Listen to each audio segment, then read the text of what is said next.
नमस्कार दोस्तों, वंदे मातरम, जय हिंद, जय भारत।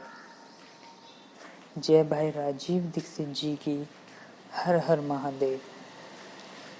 मैं सर्वप्रथम तो आपको यही कहना चाहूँगा कि भारत माता की प्रत्येक समस्याओं के समाधान के लिए महामना स्वर्गीय भाई श्री राजीव दीक्षित जी के व्याख्यानों को YouTube पर जरूर सुनें। भारत की संस्कृति एवं भारत की सभ्यता को विस्तार से जानने के लिए राजीव भाई के व्याख्यानों को अवश्य सुनें। अपने जीवन में अद्भुत वीरत्व पैदा करने के लिए रामायण का अध्ययन बार बार करें। भगवान श्री राम के चरित्र को अपने जीवन में ढालने का हल्का भी प्रयत्न करें तो भवसागर से पार हो जाएंगे। आज हम बात करेंगे भारत के एक महान वीर योद्धा के बारे में, जिनका नाम था महाराणा प्रताप सिंह सिसोदिया। जो मैं ये रेफरेंस दूंगा,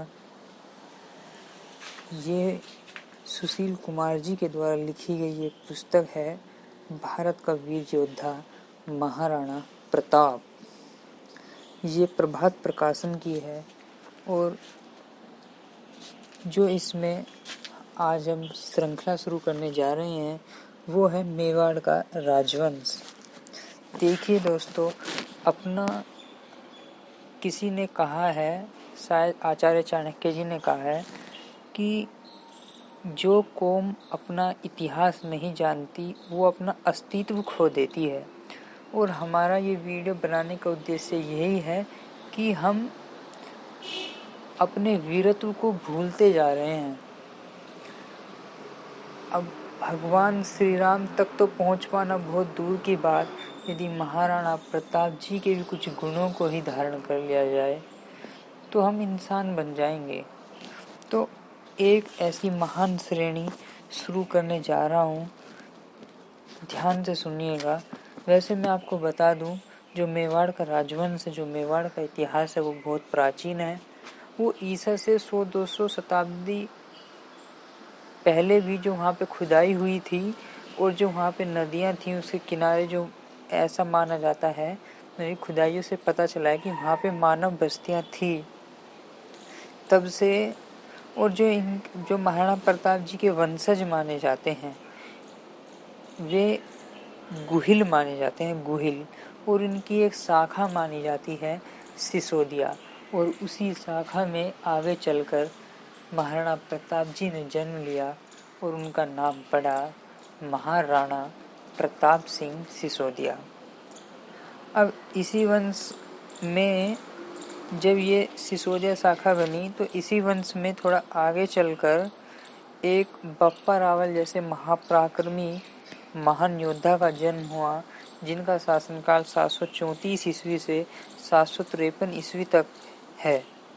इन्होंने विदेशी आक्रमणकारियों को भारत से खदेड़ा, सिंध और मुल्तान तक जाकर आक्रमणकारियों को खदेड़ा। और इनका साहस इतना अद्भुत था, जब तक ये भारत की भूमि पर शासन करते रहे विदेशी आक्रमणकारियों का साहस भारत की भूमि पर आगे बढ़ने का कभी नहीं हुआ। बप्पा रावल की कई पीढ़ियों के बाद उनके ही वंशज थे सुमेर सिंह, जो सन 1191 ईस्वी में सिंहासन पर आसीन थे। तब मोहम्मद गोरी ने भारत पर आक्रमण किया था। फिर सुमेर सिंह के 8वें वंशज हुए रतन सिंह। रतन सिंह के समय मेवाड़ पर मानो बिजली सी टूट गई हो, मानो विपत्तियों के समस्त बादल ईश्वर ने उन्हें ही दे दिए हो। सन 1303 ईस्वी में अलाउद्दीन खिलजी ने चित्तौड़ पर हमला करके उसको जीत लिया था। चित्तौड़ पर हमला दोस्तों, ये बहुत ही दुखदाई कहानी है, क्योंकि जो अलाउद्दीन खिलजी था वो माता पद्मिनी के सुंदरता पे मोहित हो गया था। जो माता पद्मिनी थी वो बहुत ही ज़्यादा सुंदर थी, और अलाउद्दीन खिलजी ने जो आपस में बातचीत हुई थी रतन सिंह के साथ, बातचीत ये हुई थी कि मैं उसको केवल देख लूँगा तो आक्रमण नहीं करूँगा। ये कहानी तो बहुत लंबी हो जाएगी। तो खून खराबा ना हो, रतन सिंह ने ये बात स्वीकार कर ली। ठीक है, सुंदरता को देख सकते हो। उसने माता पद्मिनी की सुंदरता को देखा और उसका मन, क्योंकि गंदा खून है तो मन तो उसका विचलित होना ही था, और उसका गंदा खून गंदे से भी गटर का खून है, उसने साबित कर दिया।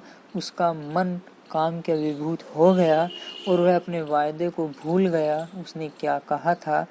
और माता पद्मिनी को पाने के लिए उसने, अलाउद्दीन खिलजी ने चित्तौड़ पर आक्रमण कर दिया। लेकिन पद्मिनी भी कोई साधारण नारी नहीं थी। एक ऐसी नारी जिसके नेतृत्व में समस्त नारियां जौहर करने को तैयार हो जाए, अग्नि के साथ गले मिलने को तैयार हो जाए, तो ऐसी नारी कोई साधारण नारी नहीं हो सकती। जब अलाउद्दीन खिलजी ने चित्तौड़ पर आक्रमण किया तो 16,000 रानी, दासी व बच्चों ने जौहर किया था। 16,000 प्राण एक साथ हवन कुंड में, अग्नि कुंड में गए, ये बहुत बड़ी बात होती है। और चीख पुकार से गूंज उठा वो समस्त जौहर कुंड, आज भी उसका प्रमाण है। बहुत दुखदाई कहानी रही होगी, लेकिन उनकी पवित्रता देखो कि अग्नि को गले लगा लेंगे, लेकिन किसी पर पुरुष का स्पर्श भी हुआ तो उसको सहन नहीं करेंगे, आत्मदाह कर लेंगे। ऐसे चरित्र हमारे इतिहास में हुए, और ये ज़्यादा पुराने नहीं है कि भगवान श्री राम के कुल में जाना पड़ेगा 9 लाख 9.5 लाख वर्ष पहले। ये बात केवल सन 1303 ईस्वी की है, ज़्यादा भी पुरानी नहीं है। ऐसी रानियां जो जिंदा अग्नि में जल गई, हमें उनके साहस को प्रणाम करना होगा, बार बार उनसे सीख लेनी होगी। और जब तक उनके वीर पति, पिता, भाई केसरिया पाना पहनकर दुर्ग के द्वार पर अलाउद्दीन खिलजी की विशाल सेना से टकराते रहे, और जब तक एक भी राजपूत जीवित रहा, तब तक अलाउद्दीन खिलजी की सेना दुर्ग में प्रवेश नहीं कर पाई। और जब उसने दुर्ग में प्रवेश किया तो उसने पाया कि मैंने कुछ पाया है या खो दिया है। उसने केवल राख का ढेर पाया। वहाँ पर जौहर हो चुका था, माता पद्मिनी अपने प्राण त्याग चुकी थी, वो अब राख के ढेर में परिवर्तित हो गई थी। अब अलाउद्दीन खिलजी के लिए उसकी राख पहचानना भी बहुत मुश्किल था, मुश्किल ही नहीं नामुमकिन था, वो कभी हो ही नहीं सकता था। अब अलाउद्दीन खिलजी गहरी सोच में पड़ गया कि उसने ऐसी स्थिति कभी पहले नहीं देखी थी, क्योंकि वह खुद ही नहीं समझ पा रहा था कि वह अपनी जीत पर हंसे या रोए। इसके बाद मेवाड़ के इतिहास के गगन में एक दैदीप्यमान नक्षत्र का उदय हुआ। उसका नाम था हमीर। हमीर सूरवीर थे, महत्वाकांक्षी थे। उन्होंने सिंहासन पर बैठते ही अपना राज्य फैलाना शुरू कर दिया था। और जैसे ही उन्होंने राज्य फैलाना शुरू किया था, तो उन्होंने जो उनकी आंखों की किरकिरी थी चित्तौड़गढ़, सबसे पहले उस चित्तौड़गढ़ को अपने अधिकार क्षेत्र में लिया, क्योंकि वो उसका जन्मसिद्ध अधिकार था। उनका उन पर जन्म से ही अधिकार था। हमीर की जो मुठभेड़ हुई वो खिलजियों के बाद तुगलकों से भी कई बार हुई, और वो हमेशा उनसे भी विजयी रहे। अपने राज्य का विस्तार करने और उसे सुगठित करने के बाद हमीर ने राजगद्दी अपने सुयोग्य पुत्र क्षेत्र सिंह को सौंपी। और एक बात सर्वप्रथम मैं आपको बता दूं कि महाराणा का गौरव पाने वाले हमीर पहले राजा थे जिन्होंने महाराणा की उपाधि हासिल की थी। क्षेत्र सिंह के बाद 1382 ईस्वी में महाराणा लाखा, और उनके बाद 1433 ईस्वी में मेवाड़ के जो शासन की बागडोर आई वो महाराणा कुंभा के हाथों में आई और ये महाराणा कुंभा जी ने अपने पराक्रम, अपने कौशल, अपनी शूरवीरता, अपने कुशलता पर विजय पताका फहराते हुए उनकी प्रतिष्ठा में चार चांद लगा दिए। लेकिन दुर्भाग्य ये रहा कि उनके राज्यकाल में सबसे खेदजनक और जो लज्जास्पद और शर्मनाक बात वो ये रही कि उन्हीं के पुत्र ने, अयोग्य पुत्र उदा ने उनकी हत्या करा दी या हत्या कर दी। मेवाड़ के वीर सामंतों से यह सहन न हुआ। उन्होंने उदा के छोटे भाई रायमल को महाराणा घोषित कर दिया और दोनों भाइयों के बीच हुए युद्ध में रायमल आशा के अनुरूप विजयी रहे और गद्दी पर भी बैठे। रायमल के उत्तराधिकारी जो हुए फिर संग्राम सिंह हुए और संग्राम सिंह एक बहुत ही महापराक्रमी योद्धा थे। यदि मैं संग्राम सिंह का दूसरा नाम लूं तो आप सभी को याद आ जाएगा, उनका नाम है राणा सांगा। ये एक वीर सेनानी थे। इन्होंने अपने क्षेत्र की खूब शक्तियां बढ़ाई और जो राणा कुंभा के बाद मेवाड़ के शासकों से छिन गए थे उन सभी प्रदेशों को अपने राज्य में सम्मिलित भी कर लिया था। उनके शरीर पर 80 वीर चिन्ह यानी कि युद्ध के घाव थे। राणा संग्राम सिंह को सबसे बड़ा जो आघात लगा था वो आघात लगा था खानवा की लड़ाई में सन 1527 ईस्वी में, जब वे बाबर से हार गए थे। वे पूरी तरह टूट गए और जब वे टूट गए तो जंगलों में चले गए, वो डिप्रेशन में चले गए और 1528 ईस्वी में उनका देहांत भी हो गया। अब बात ये आती है कि राणा सांगा के बाद मेवाड़ का जो इतिहास रहा वो सारा उथल पुथल हो गया, हत्याओं से, षड्यंत्रों से घिरा हुआ रहा और निष्कर्ष के रूप में बाद में उदय सिंह को राणा का पद मिला और षड्यंत्र के बल पर दासी पुत्र से महाराणा बने बनवीर को युद्ध में हराकर 1540 ईस्वी में उदय सिंह जब चित्तौड़ के सिंहासन पर आरूढ़ हुए तब मेवाड़ में अराजकता का वातावरण था। युवा होते होते भारत का या फिर राजस्थान का ये दुर्भाग्य रहा कि उनमें वो गुण नहीं थे जो उनके पूर्वजों में थे। वो थोड़ा विलासिता प्रकार के व्यक्तित्व वाले थे। वे युवा हुए तो विलासिता में डूब गए। उनके रनिवास में 20 रानियां रहती थी। जहां उनकी पुरखे तलवार की धनी थी वे विलासिता में डूब गए। अपने पुरखों के अनुसार उन्हें कायर ही कहा जाएगा। वैसे उन्होंने भी राजस्थान के इतिहास के लिए एवं अपनी भारत माता के लिए बहुत कुछ किया, लेकिन सत्य कहा जाए तो अपने पूर्वजों के हिसाब से उन्हें कायर ही माना जाएगा। उनके राज्यकाल में जब पहली बार सन 1544 ईस्वी में शेरशाह सूरी ने जोधपुर जीतने के बाद चित्तौड़ का रुख किया तो उदय सिंह ने युद्ध करने के बजाय चित्तौड़ दुर्ग की चाबी शेरशाह सूरी को भिजवा दी। अब इसमें उनकी क्या योजना थी क्या नहीं थी ये तो वही जाने। कुछ लेखकों का कहना है कि वो व्यर्थ का खून खराबा एवं जान माल की हानि नहीं चाहते थे, उन्होंने सही किया। कुछ का मानना है कि उनके अंदर थोड़ा कायरता का गुण भी था, दोष भी था, जो भी माना जाए। अब चित्तौड़ पर जो दूसरा संकट आया वो सबसे बड़ा संकट था 23 अक्टूबर सन 1567 का, जब अकबर एक अपनी बड़ी सेना लेकर चित्तौड़ दुर्ग पर चढ़ाई कर गया। उदय सिंह को इसकी भनक पहले ही लग गई थी। इसके बारे में भी कई पक्ष है, क्योंकि उदय सिंह तो पहले ही किले से बाहर चले गए थे। वो सामंतों, कुछ लेखकों का पक्ष है कि वो सामंतों के कहने से चले गए थे और कुछ का पक्ष है कि वो कायर थे इसलिए चले गए थे।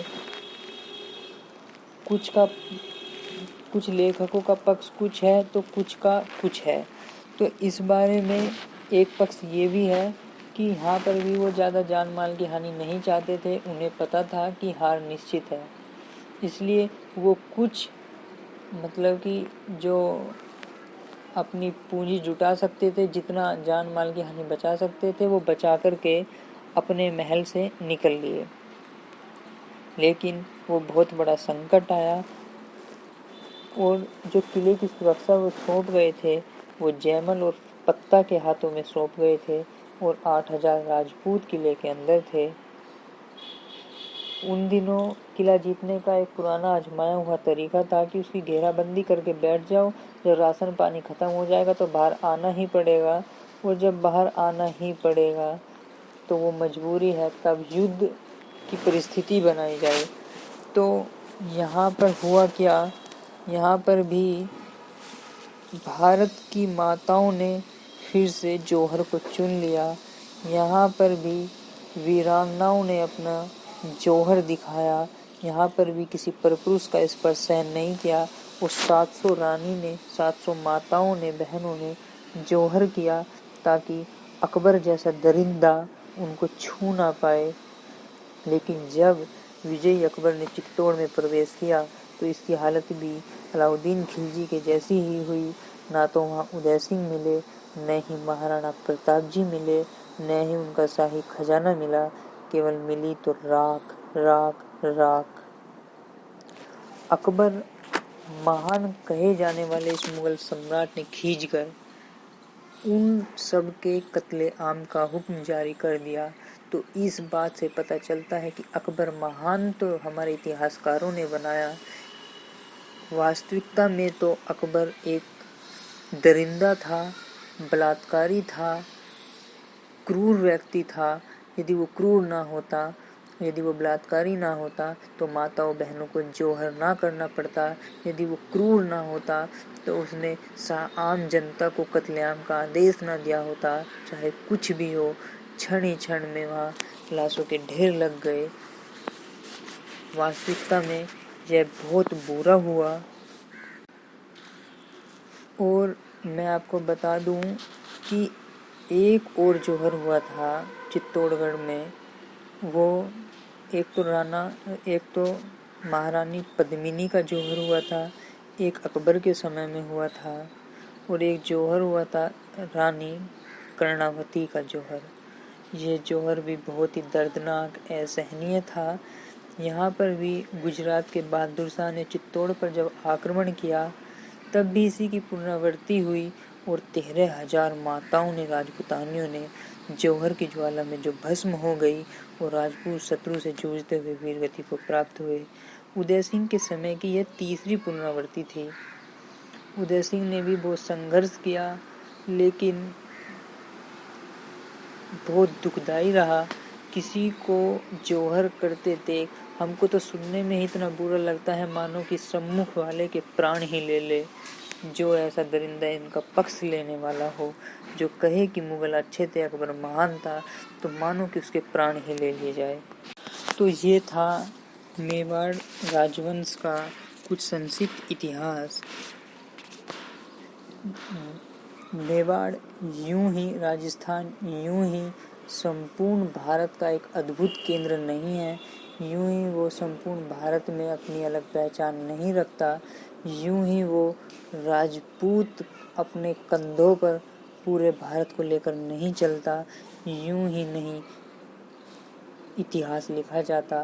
राजपूतों ने इतिहास खून से लिखा है, अपने खून से लिखा है, अपने खून से लिखा है। और मातृभूमि के लिए मर मिटने का जो जज्बा राजपूतों में देखा जाता है, राजस्थान की मिट्टी में देखा जाता है। मातृभूमि जो राजस्थान की मिट्टी ने वीरों को जन्म दिया, महाराणा प्रताप जी जैसे योद्धाओं को जन्म दिया, वो कहीं और नहीं, वो भारत की भूमि है, भारत की भूमि है। वंदे मातरम दोस्तों। जय महाराणा प्रताप जी की, जय एकलिंग जी की, हर हर महादेव। मैं फिर से आपको यही कहना चाहूँगा, हम कुछ समय बाद दूसरा भाग भी लेकर आएंगे कि महाराणा प्रताप जी का जो बाल्यकाल है उस पर।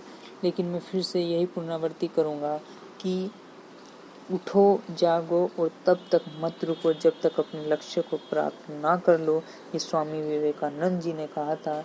लेकिन अब उठना है, जागना है। पहले वास्तविकता का तो पता कर लो कि हमें करना क्या है। और मैं आपको बता दूं, इन सब के लिए आपको महामना स्वर्गीय भाई श्री राजीव दीक्षित जी को यूट्यूब पर सुनना ही पड़ेगा। और एक बात और बता दूं, आपको एक पुस्तक और पढ़नी होगी जिससे आपको पता चल पाएगा कि वास्तविकता में संसार क्या है, लूट क्या है, पैसा क्या है, धन क्या है, ब्याज क्या है, कौन किसको गुलाम बना रहा है, पैसा किसका है। उसके लिए आपको एक पुस्तक पढ़नी पड़ेगी, बैंकों का मायाजाल। ये पुस्तक आप सभी लोग जरूर पढ़ें, तो आप जान जाओगे कि ना तो भाजपा अपनी है, ना कांग्रेस अपनी है। ये सब एक मोहरे हैं। इन सब की भी कोई औकात नहीं है कि ये कुछ कर सके, इनके भी हाथ सीमित है। तो महामनेश्वर के भाई श्री राजीव दीक्षित जी को यूट्यूब पर जरूर सुने। वंदे मातरम, जय हिंद, जय भारत, जय क्लीन जी की हर हर महादेव।